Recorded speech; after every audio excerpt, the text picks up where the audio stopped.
Gambit Chads, today I want to share with you a really exciting game where my international master opponent thought that I was trolling from the very first move, but it actually set up a very strong and decisive attack, and I think this game is just super educational and super fun. And it is with the one and only c4 facing the boring English opening a6. c4, a6, and I won with this. Not in spite of this move, but I'd argue even because of it. And I'm so excited to share with you this game. You can see I'm playing International Master Pedra 88 in a 3-0 Blitz game recently.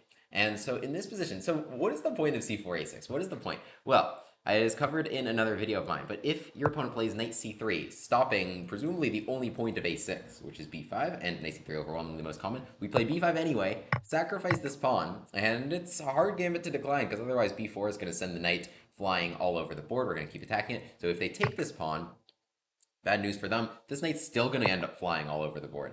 d5, we're going to take the whole center. We're going to keep attacking this knight. Even if they play d4, what we can do is actually sacrifice another pawn and play d4 and just keep hitting this knight all over. This is so fun, and all covered in my other video. Alas, my opponent did not play knight c3 on the second move, but stopped b5 a different way by just playing g3. G3 is very consistent with the English. You're putting your pawn here. Bishop's probably not coming out this way anyway. And a lot of times in the English, the bishop will come to G2. Now, if I just play B5, bishop G2, and I'd have to do something very awkward to not lose this rook. So B5 here is not a good idea. Also, there's no knight to attack. But A6 has a secret other purpose. A very secret other purpose. And this will become clear soon. So I play E5 now, bishop G2, and we just develop our pieces. Now I play bishop C5, and all of a sudden, maybe some of you might be realizing the point of a6 right now, but it is a critical storage square for this bishop. And it becomes very important in this game that I have this square. And unironically, in this line, so let's say it was c4 e5, right? And just normal stuff. This is like literally like the most common way.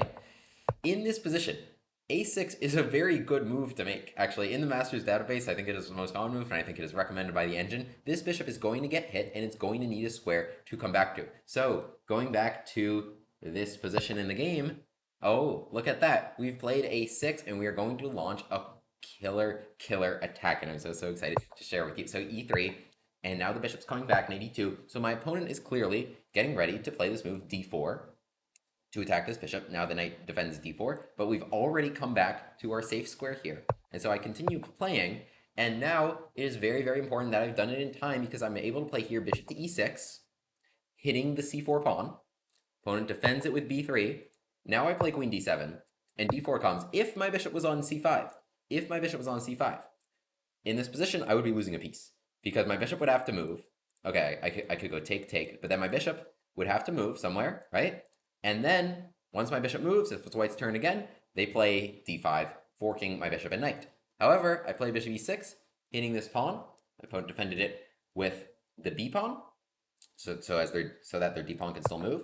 And now I'm getting out of the way with my unattacked bishop over here. I'm getting out of the way of this fork with this move bishop to h3, and a killer attack is coming, because the other key point is that I'm playing h5, h4. I'm going to take g2, I'm going to take g3, right? Like, let's say, well, let me put this on the board. So, okay, my opponent does nothing, right? This is my idea. Take, check. We open that file for the rook. We came and traded off the pawn, so the rook file is open, check, and I'm taking all this, right? And my opponent is very ill-equipped to defend against this, because they brought their knight to e2. e2 not being a good choice, actually. The knight should be on f3 so that they can guard h2 and guard h4. But with the knight on e2, it's actually really set up there. Let's go back a couple moves. The other key benefit of a6 is because we're kind of reading the defense. We're reading the defense like a quarterback here. My opponent's playing e3, but it's very early committing. So e3 and knight e2 makes a lot of sense if I'm trying to play f5 and f4, right? The knight here is basically stopping me from ever playing f4. But I never played f5. Which would have otherwise blocked my bishop's pass to h3. I never played f5. If my opponent instead committed with d3, I went back anyway, right? And then they commit with knight f3, then maybe I'm switching up my plan here, and I'm going to maybe go for f5, f4, knight f6, and this sort of attack, let me put a couple other moves. I would be playing queen to e8, f4, bishop h3, and this kind of attack where the f4 break is very easy to achieve instead of the h4 break. But in the game, we had this. And the other point here, I'll note my opponent's mistake. You saw here b3 with an inaccuracy. Very interesting point. My opponent has an excellent gambit in this position, and it's the move d4 that you can see the engine recommended. The point is if I take c4, which it still recommends, but it's like take here, and now like queen to a4, and now the bishop's coming in the game, the queen is attacking all this stuff, the rook can come to d1 and c1, and my opponent here actually has good compensation for the pawn. So what they should have done, they spent this critical tempo actually defending this pawn, which looks like just like totally obvious. How can you fault them for that? But I get this bishop to h3, and I'm not getting forked here. My bishop's not attacked. So bishop h3, my idea is very, very simple right now. It's h5, h4, and take everything and come checkmate, as I demonstrate here. So d5 happens, knight here, e4, and so actually with the advancement of these pawns, this bishop just got its diagonal uncorked even further, which is just even more exciting stuff. And I'm not even wasting any time castling long right now. I'm just going right for it. h5, here we go. Bishop e3, just h4.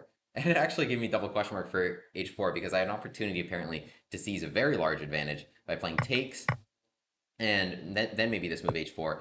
My concern was that rook f2, I allow this kind of defensive resource along the second rank, right? So like now, like I can get my queen all the way to h3, but maybe I can't break through this. But it's still just incredibly strong because this knight will now just hang out on g4 with all these targets on h2, e3, and then even hitting the rook in this position as well. So it was a strong idea positionally, but I'm just like, especially it's a blitz game, I'm just looking at this like h5, h4, I am chomping at the bit to be able to do this. This knight on e2, completely misplaced. It wishes it was on f3 to be able to stop my pawn h4 advance, or at least defend h2. So between e3, yeah, I'm just going for it, h4, takes a7, rook takes a7, and so rook takes a7 is a very awkward move to play. I think that's the other reason why the engine did not approve of me playing h4. So I'm not able to castle and this rook's out of the game, but who cares? I am so close to being able to take here, and go queen to h3. But my opponent, do not forget, my opponent is an international master. I was not just going to be able to completely roll over them with just a killer attack and checkmate them in 13 moves. No, sir. They find this move, queen to d3. A very good idea. The point is h takes g3. They're going to play queen takes g3. Queen takes g3 just to defend around these squares. So, a little bit desperate, yes, but I'm not checkmating right now, and my rook is very, very stupid here. And my king needs to get this way and can't really. So, I have to deal with that. An idea I'd love to do is getting my rook to g6 somehow. That's definitely on the table. But right now, okay, I have no pieces out in the game. Let's play knight to f6. Let's develop. But yes, if I take g2, they're able to recapture, and okay, of course, queen to h3 is not check anymore. The queen is defending some squares around there. It's awkward for white, but they're hanging in the game. So knight to f6, bring out my pieces, and now they play f4. Another good idea, actually, because they're generating some serious counterplay. In addition to being able to now defend the second rank with just like rook here, they're actually now maybe trying to take g7, trying to activate this rook, and also putting a lot of pressure on this pawn. It's actually hit twice right now. So for that reason, I play knight g6, defending g7, defending e5. And now my knights are looking at some squares. They're looking at some squares. So we trade on e5. I would love to be able to play knight h5, and we put a knight there. I've got a couple of guys looking at that. I can't play knight h5 right now because my bishop would hang. But I have various ideas that I'm looking at. I want my rook to come to g4. You know, it's a bit unclear. My opponent has their ideas as well, and they play here c5, advancing with their pawn majority over here. So the concern is that maybe they'll play c6, right? But here's another one of my ideas. I take g2, and now knight g4. I like knight g4 in spite of the inaccuracy mark. The computer likes rook h6 even more, because it really wants to put this rook on g6, right? So it wants like knight h4, rook g6, where it would be hitting the queen and the king, right? So it's like the g file is really the tastiest file right now. Like look at all these targets, but it's just hard to get on the g file because this pawn, so we got to go around this pawn. That's kind of the issue here. So in this position, takes and knight g4. It's a very good idea, though. It's a very good idea because we're attacking this h2 pawn, right? And if my opponent advances that pawn, we're also threatening. My other idea was knight e3, forking the queen and the rook right there. My opponent here plays c6. So c6 is very bothersome over here. My opponent, I'm trying to focus on the king side, but my opponent's doing stuff on the queen side. So c6 is very bothersome because now, like, it hits my queen, and my queen's still tethered to the defense of this knight. So I play queen back to c8.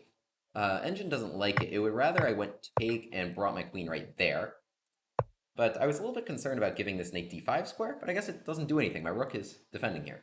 But so c6, I go queen c8, actually making use of this rook. Actually making use of this rook because c takes b7, I have rook takes b7, not distracting my queen from the defense of this knight. So making use of that rook, my opponent plays h3, which was a blunder. And now h3, I mean, you can't really fault them for h3 with the hits over here coming, but they play h3, and now knight to e3, I get that big fork. The engine liked this very crazy move rook f5. I think it was almost impossible to find. But my knight is hit now with my queen's defense cut off, and I think the issue is that they can recapture on f5 with the pawn, drive my knight out, and maybe attack here. They got various compensation here. I feel like my attack maybe kind of dying out. Kind of interesting. Knight takes h2. I guess it's also doing very little. Kind of a crazy position because I was never able to castle along and achieve safety. So I was really betting on just hitting them really quick. So they play your h3, knight e3. This is what I wanted. Hit h2, pawn moved up, knight e3, big fork coming there. Queen moves to f2, and this gives me a very interesting idea. Instead of just grabbing the rook, I first play queen takes h3, which looks completely suicidal because they take f7 with check. I'm literally allowing takes f7 to check. This is so scary for me, but it's even scarier for them because I have 1, 2, 3 checkmate threats. Literally 3 checkmate threats right now, and there's just no way that white can guard all of them right now. So what can white do? Does white just resign in this position? They have but one idea. And it's this move. Queen to d7 check, which looks like checkmate. It looks like checkmate. Thank God my queen is there, but they had to trade because that queen was going to checkmate them. So queen takes, and I grab this rook now and takes, and finally we enter an endgame where I'm up in exchange. And remember, it's a 3-0 blitz game, so there's no increment here. I have 25 seconds. They have 18 seconds on their clock. And from here, basically, I'm already winning. I'm looking at the engine right now. It's -4, or I'm looking at the valuation rather. It's -4. So I'm already winning here, and I just need to convert this game. So rook f8, I challenge this open file. Rook d1, my opponent dodges the trade, but I scoop up this pawn. b6, I keep this knight out of here, and I try to, so my knight gets hit, knight jumps in, they dodge another trade, check, just trying to kill some clock, g6, keep the knight out of here. Basically, I'm just up in exchange, and we're moving around here. This gets pretty interesting, though, because I lose this pawn. I stack over here. I try to give some more checks, but this checks actually works out because I pick up the knight, and I maintain my time advantage here. It's looking like 13-2 on the clock, and check, and some more checks, and finally, my opponent flags. So a really fun victory with c4, a6. I'm going to keep playing c4, a6. I just don't know a refutation. Like, either they can walk into the gambit, they can walk into this gambit, or they can try to just play normal English stuff. If they play d4, there's another option to try and play e6, d5, which transposes into some queen's gambit declines, where a6 is a useful move because we take c4 and play b5. So the a6, you can really make a full repertoire with it. I very much recommend. I love this attacking option against the English. Let me know your guys' thoughts in the comments. Check out my other video for the full repertoire on a6, and please subscribe. Thanks so much, and have a great day.